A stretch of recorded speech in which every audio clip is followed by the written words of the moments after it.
Verify చేయి.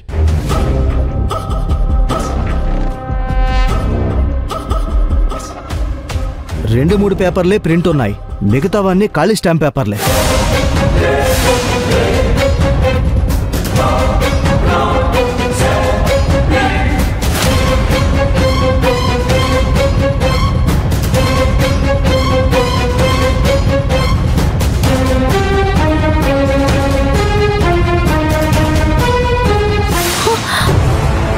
ఏంటిది, నాటకాలా? ఏమైంది సార్? చూడు, కనిపించడం లేదా? మ్యాటర్ లేని పేపర్స్ మీద సంతకం చేసావు కదా. ఇంటి దగ్గర సంతకం చేసినప్పుడు దీంట్లో మ్యాటర్ ఉంది సార్. మరి అక్షరాల్ని చీమలు తినేసాయా? అదే అర్థం కావడం లేదు సార్.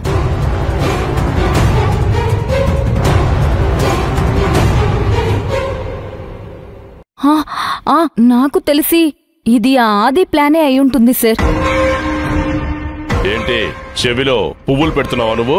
మాటలు రానివాడు, మంత్రాలు చదవలేడు, ఇంకేం మాయ చేయగలడు? ఆదికి మాట వచ్చింది కదా సార్, మీకు తెలీదా?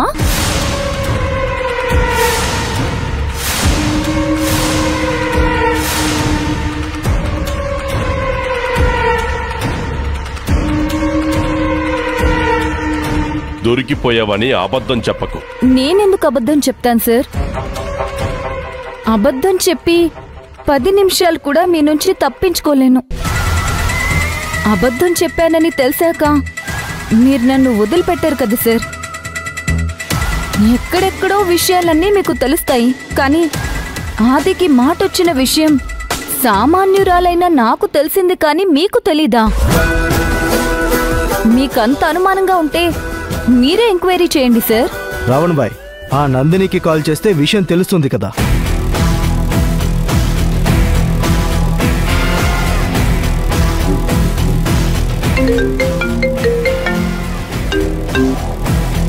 Hello sir. నేను ఒక విషయం అడుగుతాను, నువ్వు నిజమే చెప్పాలి. మీ దగ్గర నేనెందుకు అబద్ధం చెప్తాను సార్? ఆదికి మాటొచ్చిందా?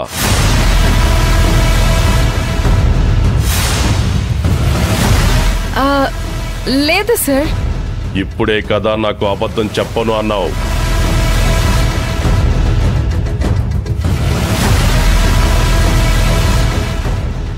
నేను చెప్పింది నిజమే సార్. ఆదికి మాట వచ్చిందని నాకు బాగా తెలుసు. కావాలంటే ఇప్పుడే నీకు సాక్ష్యం చూపిస్తాను. ఇప్పుడు చెప్పు, ఆదికి మాట వచ్చిందా రాలేదా? నేను గనక నిజం కనిపెడితే దాని ఎఫెక్ట్ ఎలా ఉంటుందో నీకు తెలుసు కదా. సార్ అది నాంచకుండా విషయం చెప్పు. ఆది అన్నకి మాట వచ్చిన మాట నిజం.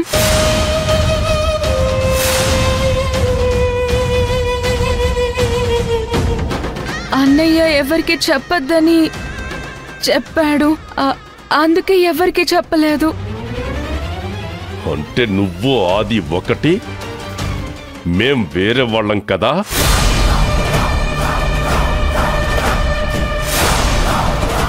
ఆది లేనప్పుడు మిమ్మల్ని పోషించింది, మిమ్మల్ని చూసుకుంది ఎవరు మర్చిపోయావా? అంటే నాకు వ్యతిరేకంగా మీరు ఏదో ప్లాన్ చేస్తున్నారు కదా. అయ్యో అదేం లేదు సార్. ఈ ఆటలు నా దగ్గర ఆడకు. శివగామి ఇంటి పని మనిషిని ఎక్కడికి పంపానో నిన్ను అక్కడికే పంపిస్తా. చెప్పకూడదు అని కాదు సార్. Shut up. సార్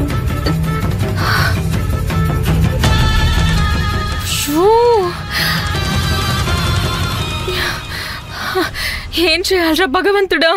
ఏమైంది రావణ్ బాయ్? చైత్ర చెప్పింది నిజమే, ఆదికి మాటొచ్చింది.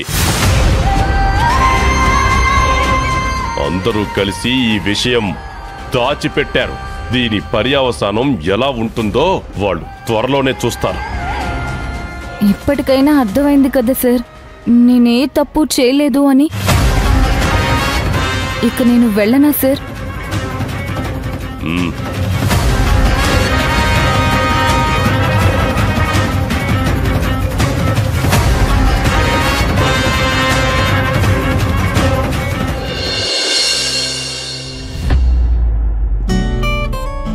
Morning. Good morning Ram Kumar garu. Sir మీరు చెప్పినట్లే ఇన్ఫ్రాస్ట్రక్చర్ ఎంప్లాయీస్ ఇన్వెస్టర్స్తో మాట్లాడాను. Oh that's good. మీరు ఇక నుంచి కంపెనీ వ్యవహారాలు యాక్టివిటీస్లో పూర్తిగా ఇన్వాల్వ్ అవ్వండి. Sure sir. మీ రిజిగ్నేషన్ని హోల్డ్లో పెట్టమని అప్పుడే నేను హెచ్ఆర్కి చెప్పాను. ఆ విషయం ఎవరికీ చెప్పొద్దని కూడా చెప్పాను. అఫీషియల్గా మీరు ఇంకా మా కంపెనీ ఎంప్లాయీ. అది మీ greatness sir. Thank you so much. అది నా గ్రేట్నెస్ కాదు, మీ గ్రేట్నెస్. మీరు నాకంటే ఎక్కువగా బాధ్యతగా నడిపిస్తారు. నేను లేకపోయినా కంపెనీకి లోటు లేదు, కానీ మీరు లేకపోతే కంపెనీని నడిపించడమే కష్టం. మీరు మరీ నన్ను మునగ చెట్టు ఎక్కిస్తున్నారు. లేదు లేదు, నిజం చెప్తున్నాను రామ్ కుమార్ గారు. It's a fact. మీరు కొన్ని రోజుల పాటు వర్క్ ఫ్రమ్ హోమ్ చేయండి. కొన్ని రోజులు మీరు చేయాల్సిన పనులన్నీ ఇన్స్ట్రక్షన్స్ ఇస్తాను, అవి మీరు చేయాల్సి ఉంటుంది. ప్రస్తుతానికి అదే better sir. Sivagami plan success అయ్యేంత వరకు మనం కొంచెం జాగ్రత్తగా ఉండాలి. Sure sir. Thank you so much. అవసరమైతే నేను మిమ్మల్ని పిలిపిస్తాను. It's my pleasure sir. సరే, ఇన్స్ట్రక్షన్స్ అన్నీ మీరు ఫాలో అవ్వండి. షూర్ సార్, తప్పకుండా.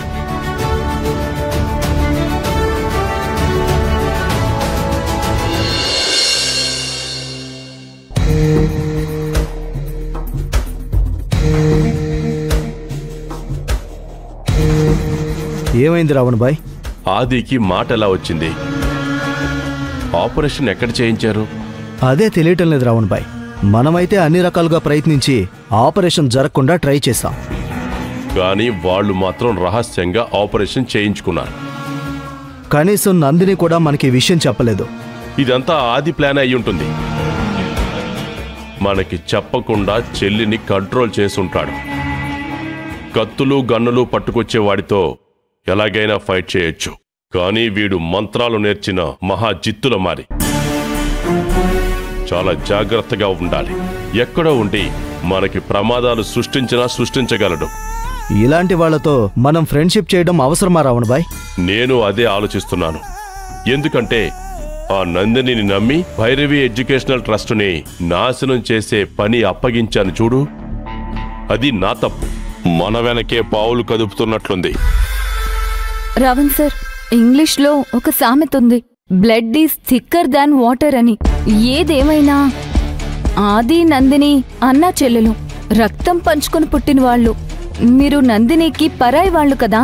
మీరా ఆదినా అనే చాయిస్ తీసుకోవాల్సిన పరిస్థితి వచ్చినప్పుడు నందిని ఖచ్చితంగా ఆదినే చూస్ చేసుకుంటుంది.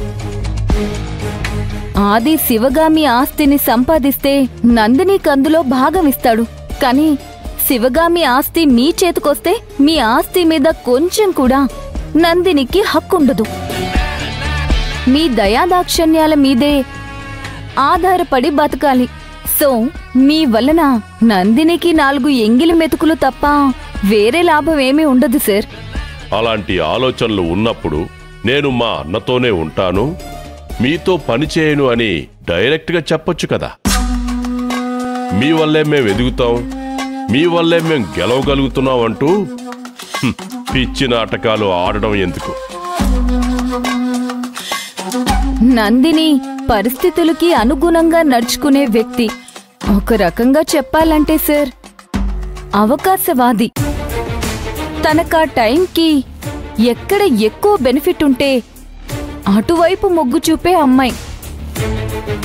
నేను గమనించింది చెప్పాను సార్. మనతో ఉన్న వాళ్ళందరూ మన ఫ్రెండ్స్ కాలేరు సార్.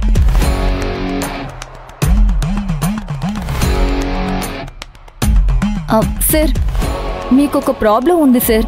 I mean weakness.